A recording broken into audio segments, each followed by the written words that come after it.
voulait sauver son pays. On a mis 5 millions sur sa tête.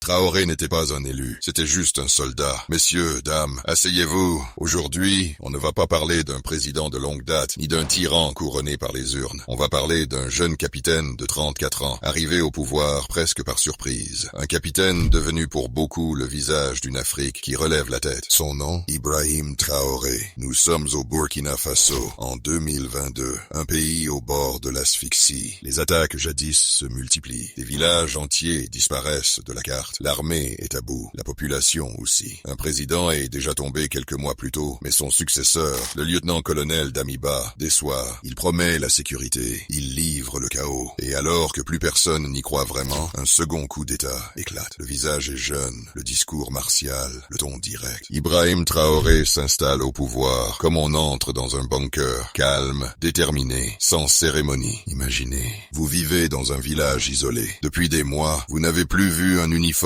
sans fusil. Les écoles sont fermées, les routes minées.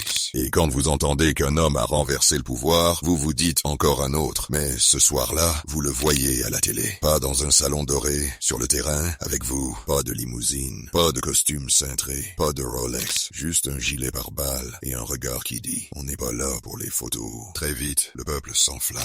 Des portraits de son carré apparaissent. Le comparent, on l'encense. Pas pour ce qu'il a fait, mais pour ce qu'il représente.